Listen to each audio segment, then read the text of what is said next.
most of the city is really old, so normally they build like the small stones all over, and this was kind of really exciting. They clean the curbs, the ledges every week, so we have to wax them up, and we did that for, I don't know, 4 years. Every week we waxed them again, and they cleaned it, and we actually met the architect. In the beginning he was almost crying, "Oh, you're ruining my plaza," and we were nobody using the plaza besides us, so we should be happy. And he started, "Oh, maybe you're right," and I think after that they stopped cleaning it. Sick! I'm from Copenhagen, Denmark, and I started skating 2000. Who were some of the people that you looked up to? Anton Juhl and the whole Yamas crew. I've been skating for more than 20 years. I can't remember exact how long. I was born in, I think it's a special place in Copenhagen called Christiania. When I was 18, I moved right next to PHILLIPS, and then I started skating there every day. Anton Juhl! Who were some of the skaters you looked up to? Mark Foley, definitely, and in the beginning, of course, Nicky, when I was really young. He was the first skater I ever saw skate. But really fast, that scene died out, and we were the older scene pretty quick. In the whole 90s period, there was only 15 skaters in the whole of Copenhagen. Back then, I think nobody knew what skateboarding could lead to, and we looked like clowns in our big jeans, and I don't know, it didn't fit into the rest of the society, I think. Would you try to skate with these guys? Back then? Yeah. No, I was just skating alone with some friends, and we were not cool enough. Most of them are not skating anymore, but I met these guys and kept on rolling. Now, because there's so many skaters now, and there's not that much against skating here. Of course, there will always be somebody that don't like it, but I think it's a really skate-friendly city. Oh, you got it. Try again. We have this spot, and we have a spot called Amager Strandpark. I think it's 3 or 4 years old. One big concrete rollerblading road, one with a curve in the side, 2 kilometers long or something. I don't go here that often anymore. It's only two ledges. I think you have to have some love for it, or else it's just what it is, you know.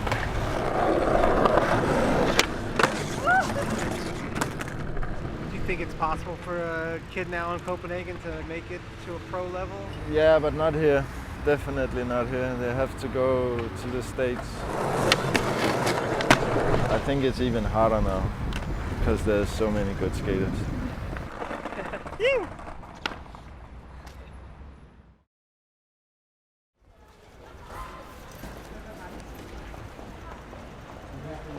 This is my street. This is our street. So if you want to buy some vinyls, you go down there. If you want to go for pizza there, the telephone cards are over there in the kiosk. So now you know. If you want to SMS somebody. And here is the store. I just gotta have time him. My accountant, man. And he whips my ass because I don't know what I'm doing, so he's the one who's keeping me tight. Look, he's running away. Stop him. Albert just fell in love with skateboarding for some reason. He wasn't a skater. It's a rare thing that someone who isn't really a skateboarder can become such an integrated part of the scene that, like Albert has been, and is today. Kids like Anton and Misha and those guys, they would hang out with Albert, and he would see those guys skating, and it would blow him away enough to make him decide to become a skateboard manufacturer and do clothing and stuff.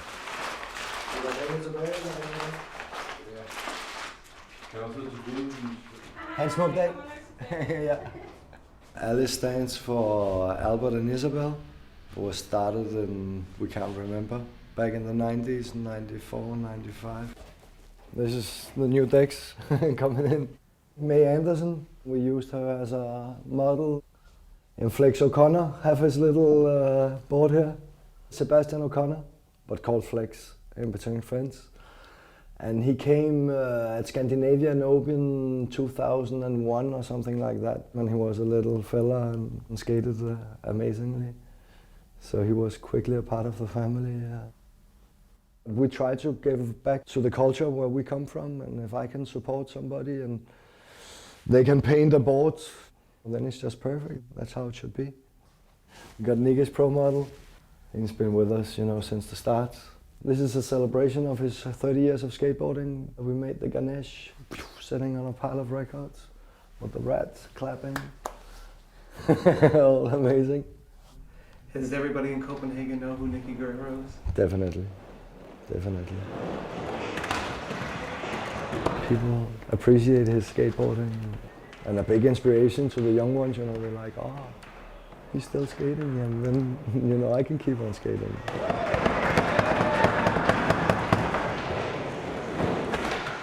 Wonderland is a bowl that we built it. It's out in Christiania, and it started out with a mini ramp, and then people were complaining about, it makes too much noise. And one day in angriness, I just took a motor saw and ran right through it, and I got my friend to move it in another place in Christiania. When I have this replica standing here in the shop, people are always like pointing out, yeah, this is where I smoked my first doobie, or this is where I dropped in, and everybody kind of have a little history of it, So it's really a part of Copenhagen and a part of the youth scene.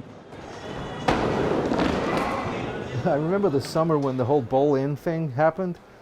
It was just the greatest time to just go there and watch people, because everyone was stoned out of their minds.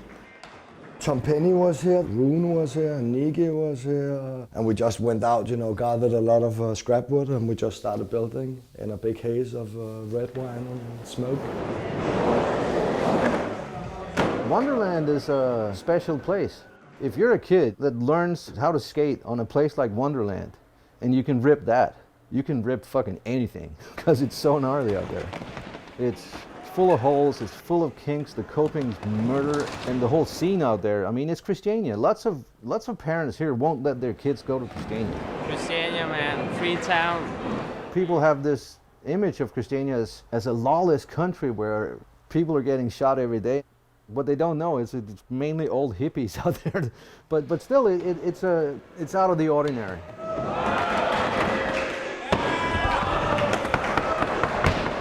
Now 11 years after, and still is amazing, and it's still living. When I go there and I sit down, I just get goosebumps, and just seeing it being used, and it's just, I'm blessed.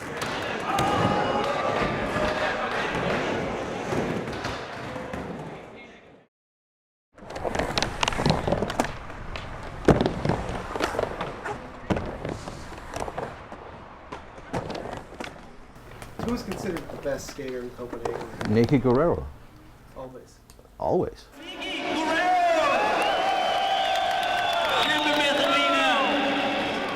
Nicky Guerrero. He's a kindergarten teacher now, has been for a while. Still skates. He's been in the same place in Copenhagen for the past 20 years. One time I went to Germany and bought this thing. They imported it from the States, like a school bench from California. One of these fiberglass things. Did you ever go skate Lockwood? Yeah. I got inspired, and then he said, yeah, I'm importing these benches from the States. And then I thought, hey man, I better go down and buy a couple.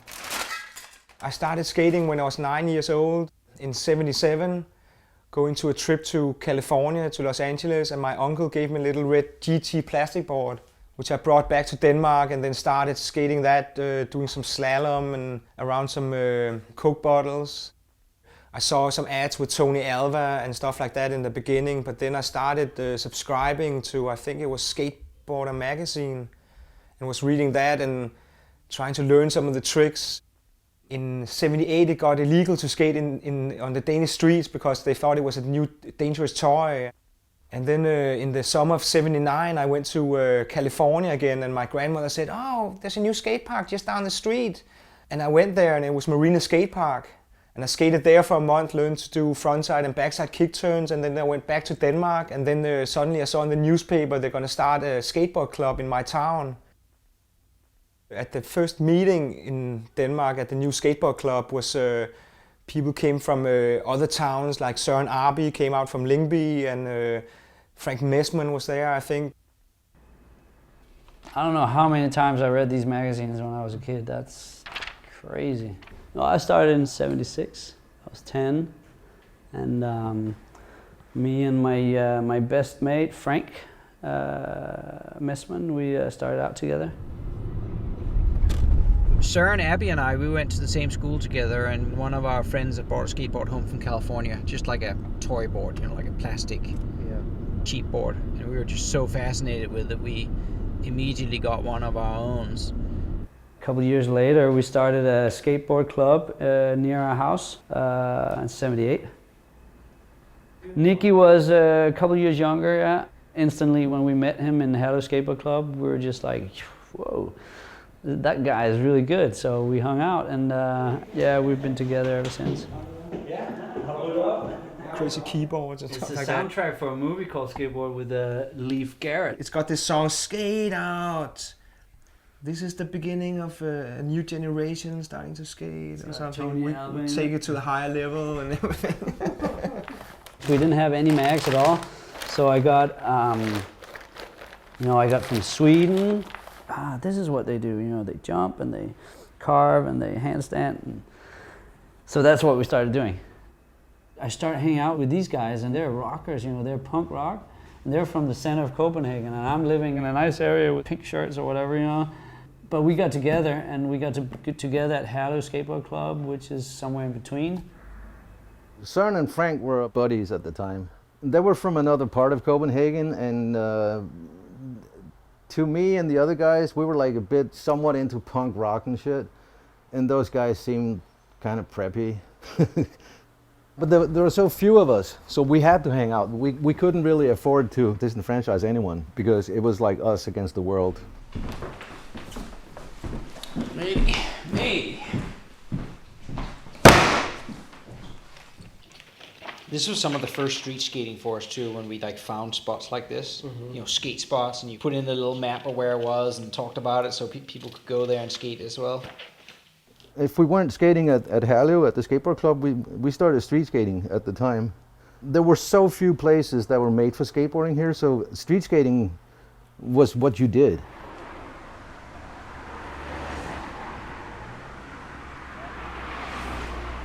We're in the center of Copenhagen. We're right by the Queen's Palace.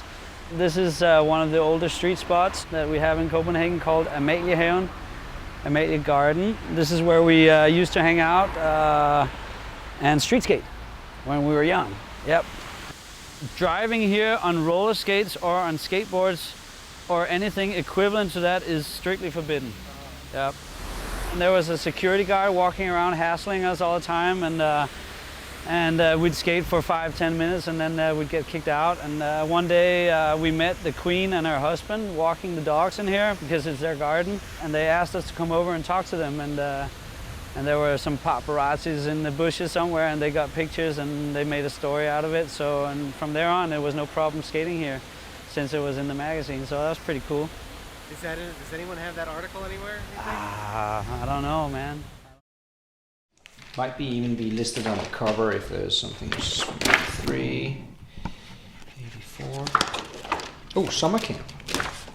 Hello Skateboard Club, they sent a team, 3 guys from Copenhagen. They sent them to the first one in '82. And they came back from the summer camp. They had a seminar where they were teaching the other skaters, hey, what did you learn at the skate camp? And I was so excited to find out what they learned, and they started to do stretching. They taught us how to stretch. And then the year after, in '83, I went there. When I came there, I saw like Lance Mountain and Mike McGill and Rodney Mullen. But seeing this vert skating, doing tricks from side to side, you know, back to back, was just incredible. It gave me a lot of inspiration. Was that shocking to see all those American pros in Sweden? I mean, it wasn't really shocking, but it was definitely like, whoa, you know, those guys are, you know, at a whole different level and super famous and all that. And then each year we were getting better, you know, and in the end Lance was saying to Tony, hey Tony, you think we got some extra wheels for Nicky, you know, so because Lance could see that I was up and coming, you know. After the Swedish summer camp where Tony Hawk and Lance Mountain were there, they all trekked down from Sweden to Copenhagen. There was a really big ramp in north of Copenhagen in a place called Helsinge, which became very famous. It was built in the backyard of a friend of mine, and it was huge. And at the time was one of the best vert ramps in Europe. So people came from all over to skate this thing. Billy Ruff and Danny Webster, they came to Scandinavia Open in Helsinge. They asked me if I wanted to skate for them, and I was skating for Tito's, and I kind of wanted to move on to an American company, so I went with that. Like I wanted to make like a little display of my old board and try to put some blacklight on it, but it doesn't really work well in the light. But it's one of my second board for GNS. Was that pretty exciting when those suits got sponsored? Yeah, in as much as we could scam stuff off of him, yeah, sure. No, but of course it was, I mean, we're blown away when the first time you could open up something like a Thrasher or Transworld Skateboarding and see pictures of Nicky skating in a pro contest. That was huge, of course. And then in '86, the summer of '86, I went over there and took my driver's license. I was 18, and then going down to GNS to pick up some boards, and they would send me to a scholarship contest in Phoenix, Arizona. And it was like a big contest, like for 3 weeks, and then I ended up winning it. It was pretty crazy because Jason Jesse was there, and Henry Gutierrez, and all the top amateurs at the time. And I remember Jason Jesse didn't really like me. One time I think we dropped in at the same time, and he would do like a 50-50 grind towards the side, and he pushed me off the top of the ramp, so I fell all the way down on the grass. Did you ever end up being friends with Jason Jesse? Yeah, pretty much, because later on when we both were pro, there was a ramp down in Fallbrook, and we both skated that a lot. Hanging out with Grandma in LA, like a week in a row, she took me surfing. We drove like an hour, and she said, yeah, if you want to catch some good waves, we have to get up 6 in the morning. And she took me there, man. It was crazy, just like she took me skating when I was younger, you know. Actually, this is a board that I got from GNS. And I think it's still somewhere in San Diego or something. We went traveling with Nicky over there, and I have all these fun memories of, being at the Fallbrook ramp, staying at Tony's house, going to concerts with Red Hot, and we always had to stop, at every Denny's or Carl's Jr. or Burger King. We had so much junk food when we were there. I think this was my first model. That was the weapon shield. That's my family's weapon shield from 1595, and it's modified by Jim Phillips Sr., the Santa Cruz artist guy. I think I met the Santa Cruz guys at the Münster Monster World Championships in '89. And I never thought, this is my aim, this is my goal, I'm gonna be a professional. I just figured, I wanted to skate, and that's what I wanted to do. And then all of a sudden people offer me stuff, and I'm obviously really excited. Getting a sponsorship from the US was only gonna happen if you actually went to the US, pretty much. So I trekked over there in '85 and ended up getting sponsored by Sims and Vision Streetwear, and I was also sponsored by Indy. Is that where you met Steve Rocco? Yeah, that was on my first trip. I met him. He was actually my team manager. He was Vision's team manager at the time.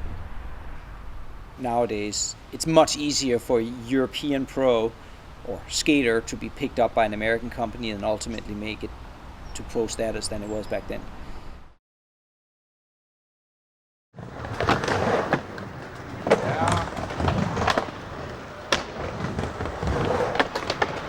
Whoa! in Copenhagen. We had all different kinds of street spots around the city, but we didn't have anything organized. So we just kind of put a little pressure on the commune here, and finally they accepted that they had to do something for this new upcoming culture.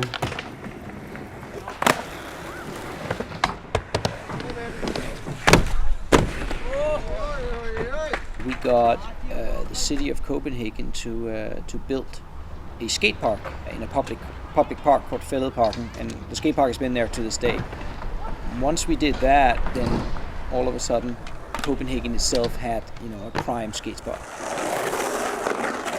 When the park was built, I was like 20 years old in '88, and then the summer of '88, and then I was pro for GNS, so it was a big thing, I remember the mayor was on the platform cutting a ribbon, and then I had the first run, and Søren Åby was skating, and all the Danish skaters were skating. I mean, one of the big things would be the contest that we used to have at Fælledparken.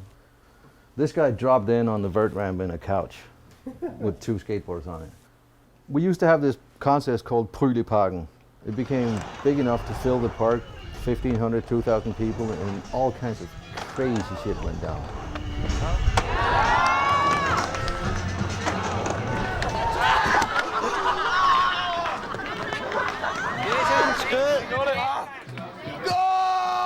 Piss bong! Piss bong! When street skating came around, Mark Foley quickly built himself a reputation. His technical abilities were much better than anyone else. Mark Foley, super talented street skater. Yeah, he was on the European power team as well. Besides skating, I was also working with for the Danish importer of skateboards. I'd lined up distributorships for Denmark for most of the main brands, and the last one I lined it up with was PIERRE. So I bought all the PIERRE products, went to the trade shows, and one year I was introduced to George PIERRE at one of these trade shows.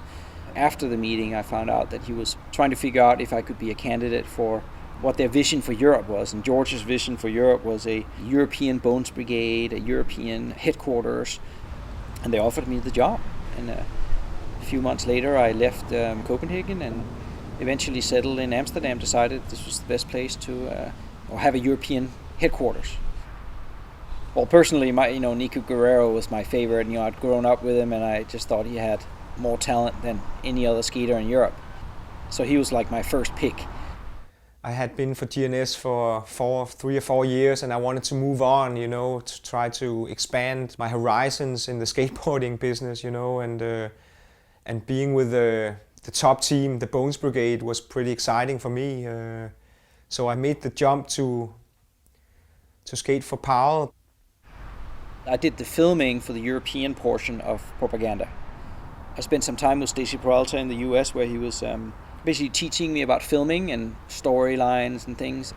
And I used that to help me when I was filming all the guys, because I did all the filming too of all the team riders, and just sent the footage, high 8 tapes back to California. Yes, and here we are in Copenhagen. Very nice. And then I started skating for PIERRE, and I had a contract where I had to do 36 demos a year. So there was a lot of demos all over Europe, and then in the wintertime I spent in the States, which was my first PIERRE board, I think. And then we wanted to make something like that, but more simple. So we came up with this, which was just a part of it. And then later on, this one was also a PIERRE board, but it wasn't that successful because I told them something over the phone, like, hey, I want something like a robot, because the new Terminator film came out in the beginning of the 90s. And I think this is what they came up with, a tribal robot. That's kind of funny. I mean, I didn't really think it was hokey, but how could anyone live up to the original Bones Brigade?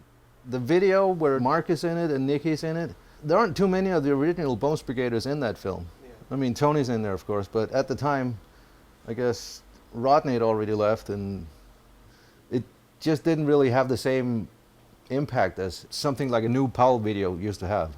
The Bones Brigade and the Santa Cruz Skaters and And the Vision skaters had been carrying the whole thing for almost a generation, basically, from 83, 4 up to 88, 89. And it was going to end. But at the time, no one knew what was going to come after that. PAL and the whole skate scene kind of faded. pretty much, shrunk to a tenth of its former size between 89 and 92. So by the time we got to 92, PAL just couldn't afford to have the European office open anymore. Josh Powell told me over the phone that, hey, Nicky, to be honest, we're not really going to make pro boards anymore, and we're just going to make a team board, and you probably won't make so much money. And then I thought, hey, then I think I have to move on and start something else. So I came back to Denmark, and then the next day I started over on a high school over here for grown-ups, and did that for a couple of years. So that was kind of the end of the big time professional for me, like in 93. Yeah, in Copenhagen, very nice.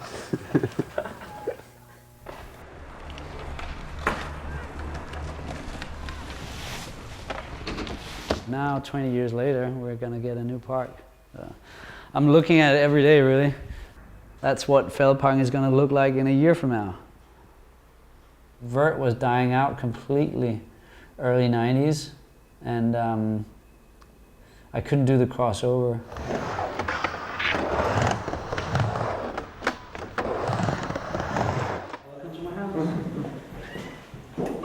Hello. Hi. When I came back from America in '92, I kind of sat down and tried to figure out what I was going to do with, in the real life.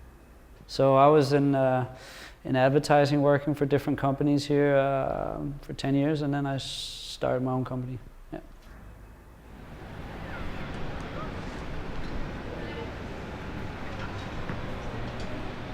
Also, I moved to the US in '94 and joined World soon thereafter.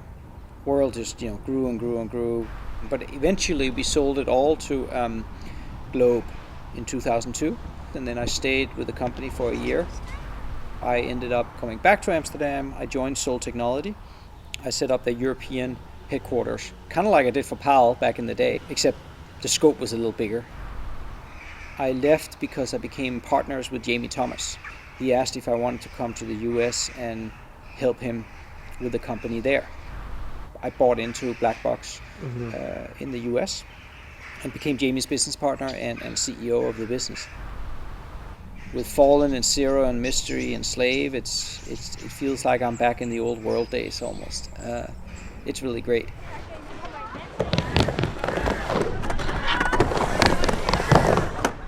The main thing I do, just like kindergarten teacher, Okay.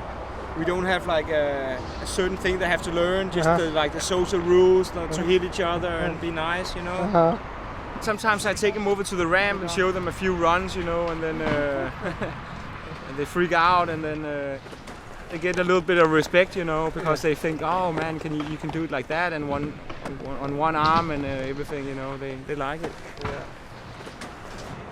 I don't skate that much. I skate like an hour here and an hour there, maybe half an hour. Like 2 years ago, I had a 30-year anniversary, and they made this board where my face is in the middle, and I'm called Guru Man. It's a short for Nicky Guerrero. Guru Man. Yeah, I'll just turn this off if we go upstairs. That's good. Go upstairs and we can look at Never saw you in this one, Nicky. No, that's actually from my grandmother's when she died. It's like my, what do you call it? My uncle went down to some place, man, and we bought a suit.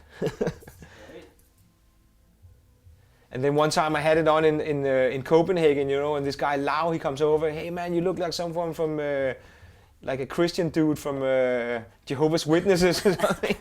And I never wore it since.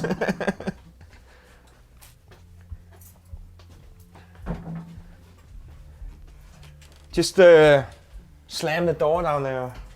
Yep.